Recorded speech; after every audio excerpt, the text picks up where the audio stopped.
y'all, Christi here with Little Salty Homesteader. Welcome back to my YouTube channel. Today I am going to be doing some basic maintenance on my tomato plants, and what that is going to include is beginning the Florida weave trellis through all of the plants, and then pruning my indeterminate varieties of tomatoes, and last we're going to be applying some fertilizer to these tomatoes. Now, I did apply liquid fertilizer about a week ago. However, we got rain for like 6 days in a row, and I'm concerned that all the rain kind of leached some of those nutrients. So I'm going to be applying a slow release granular fertilizer. So stay tuned while I talk through how to do all of those things. All right, as far as supplies go for the Florida weave trellis, you don't need a whole ton of supplies. You do need some T-posts. I think these are 6 foot-ish, but by the time they're hammered in the ground, they're shorter than me, and I'm 5'6". So if you want to get taller, then of course get taller. I just got what was in my budget whenever I purchased them. You will also need some sort of garden twine. I got this humongous spool at Home Depot last year, and as you can see, I still have a ton left, and then some scissors to cut said twine. Now, if you are gardening in ground, you will want to place your trellises probably 10 foot apart. My beds are, I think these two are 11.5 foot, so I'm kind of pushing the line, but I think it's going to be okay anyway. I used it last year with almost no trouble, so I'm just going to stick with the same spacing for the trellises, but about 10 foot for your in-ground gardens should be pretty good. And the process is relatively easy. So basically you tie your twine off on one end, and then you literally weave it around your tomatoes until you get to the other end. And last year I just wrapped it around and then wove it back, but I'm gonna do something a little bit different this year. This year I'm gonna weave it down, tie it off, start a new one, and then bring it back. I think that's gonna help the lines be a lot tighter, and hopefully my tomato plants won't flop over as much as they did last year.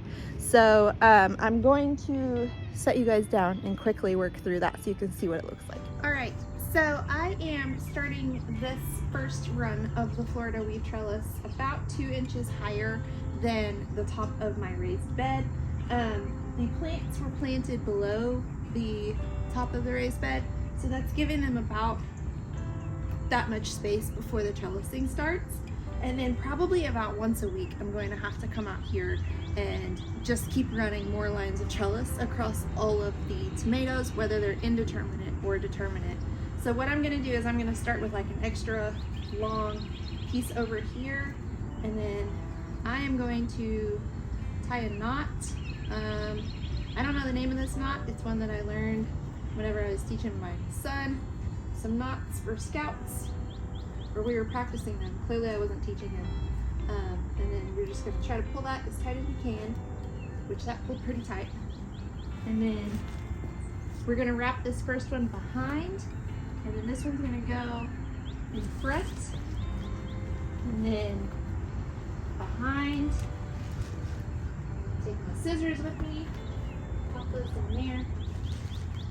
Okay, so then this one going to go in front, behind,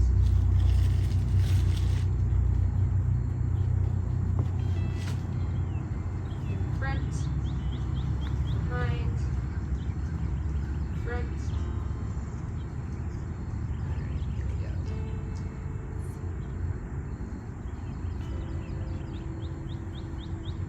So as these tomatoes grow, it gets a little harder to tell where the main leader is, which is why we need to prune as well. So that looks like it is going to be just right.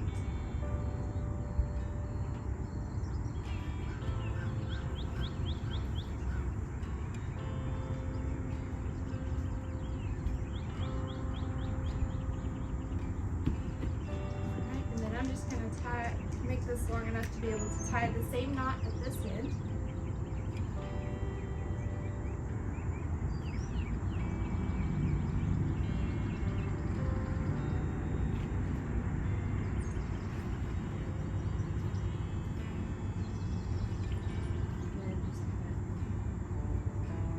cinch it tight. And we'll tie another one and then go back.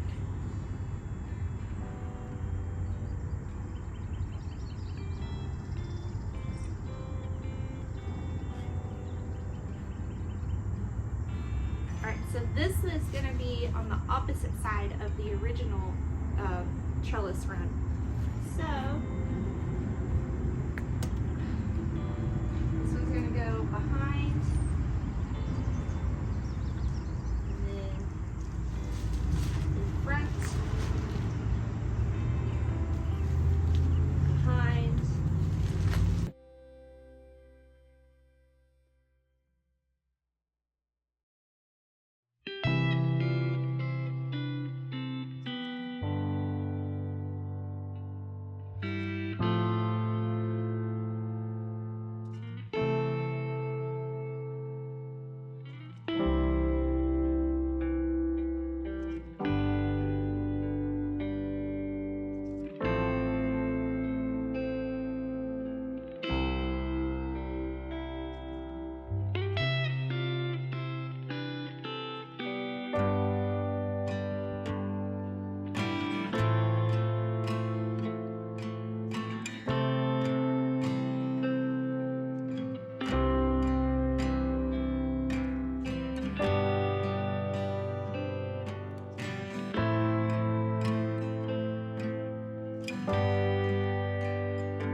All right, now that I have twine running all through my garden, let's kind of just run down this row right here. And you can see how some of these tomatoes are still a little bit small for the trellis, but they're gonna grow really quick after we just had all that rain. So I wanted to go ahead and get them some support.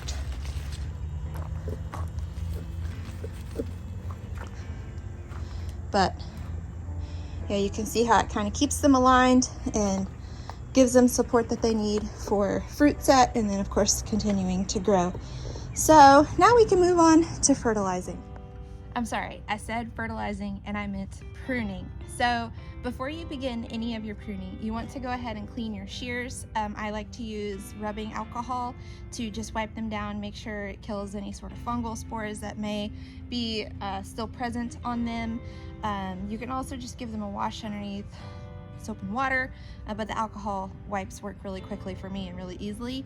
So basically, with indeterminate tomatoes here in North Texas, where it can get quite swampy in the middle of the summer, it can be a good idea to prune your tomato plants to like a single leader. So what that means is that there is one main stem that grows up and up that all of the branches branch off of and the fruits set from. Last year, I did an experiment where I didn't really prune and I got a lot more tomatoes. However, they were smaller. So if you want big tomatoes, prune your plants to a single leader. All right, so this cherry tomato here, I'm not going to prune the cherry tomatoes, by the way. I'm just let them gonna go wild. I think that I want a ton of cherry tomatoes this year, so as long as the plants continue to be healthy, then I'm not going to get rid of any of these sucker branches, which are these, let's see if I can get a good angle here. These branches that kind of form in the armpits of the other branches, I'm just gonna let those go. What I am going to prune off is any of the lower branches that are in danger of getting splashback from the soil, because that is where the fungal issues will start to come from. And also, if it is humid but there's not a whole lot of airflow, then coming through and pruning is a good idea. For now though, I'm just letting my stuff, at least on this row, go hog wild. If you wanted to prune off these sucker branches, you could then stick them in a glass of water and root them and then plant them in the ground, and then you have a whole other cherry tomato plant for free, or other tomato plant. The determinate varieties, I'm not, like I said, I'm not going to prune any of the sucker branches or extra side branches or anything. The only thing that I'll prune off of those are the ones that are touching the soil. So all these lower branches, like I'm doing here. And that one didn't really get pruned well. Let's see, some of them are at a funky angle, so they're tricky. And this one, because it is tilted down, I'm gonna go ahead and prune it off. And I'll go ahead and prune this one off. So what we're doing here is we're creating airflow, and then we're limiting the amount of splashback that will occur onto the leaves of the plants, which again could cause fungal issues. So I'm going to go ahead and do the same thing on this sun green cherry tomato. Now this is the one that I snapped whenever I was protecting it from the cold. So this sucker right here is going to become the main leader on this plant if I were to decide to prune it. For now, like I said, letting them go wild. I'm gonna try to get that a little bit closer. There we go. And I'm gonna prune off that bad boy right there. And I just let the branches lay where they fall, and just let them kind of decay back into the ground. It's not gonna hurt anything. So again, anything that is in danger of splashback from water, rain, what have you hitting it, that's all getting pruned off. And I like to go, whenever the plants are still pretty small like this, I like to go 6 to 8 inches up. And then as the plants grow, I'll go up a little bit higher and higher. Let's see here. There we go. Like that. Okay, that looks pretty good. And we're gonna move on to this one. This one has quite a few.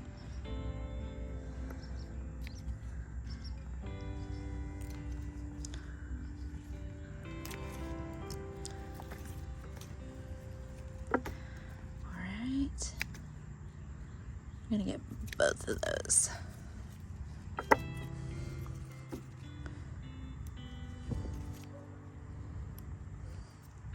All right, so you can see a really good shot there of how we get really good airflow going in there. There's not going to be any splashback from the soil or anything, so that is a pretty good example of what it should look like whenever you prune it.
Let's talk fertilizers now that the trellising and the pruning are complete. So in my garden, I like to alternate a liquid foliar fertilizer with a granulated slow release fertilizer. The liquid fertilizer is going to give basically an instant shot of nutrition into the plant, but because we got so much rain last week, I feel like it probably washed all of that fertilizer off.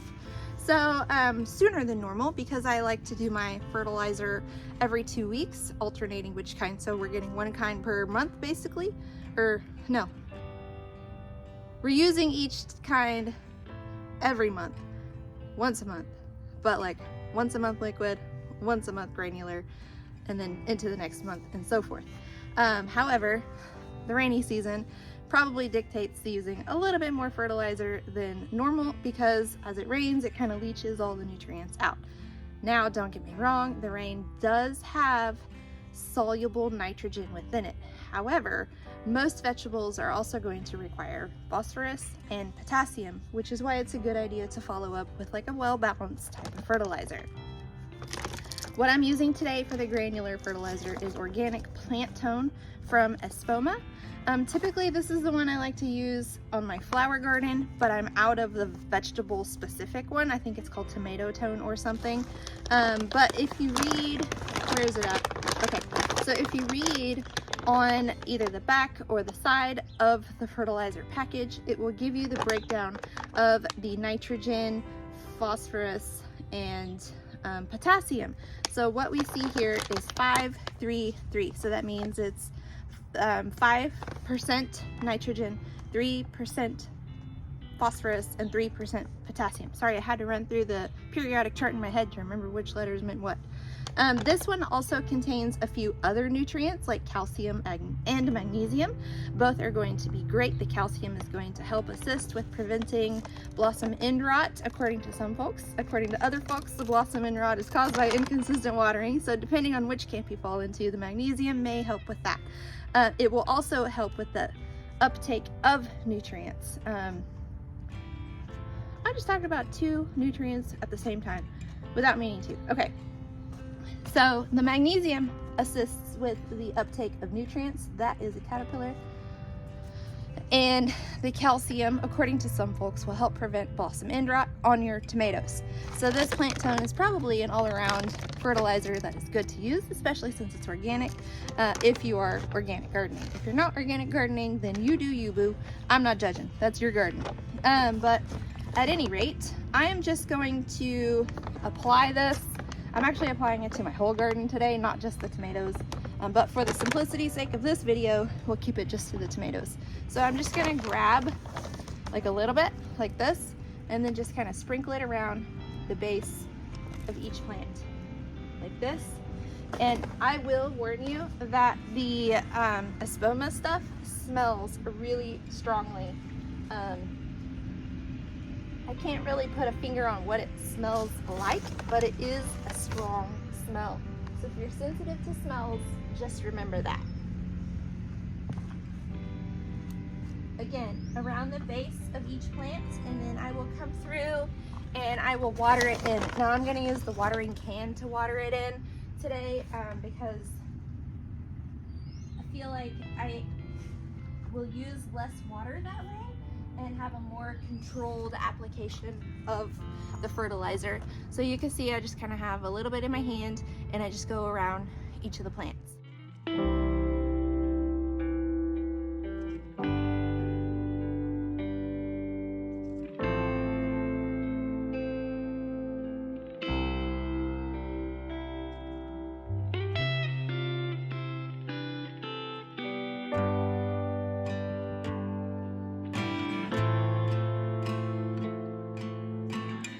Alright, but that's it on the basic tomato care for today. If you found today's video helpful and you want to continue to see more how-to videos, please like, subscribe, and comment.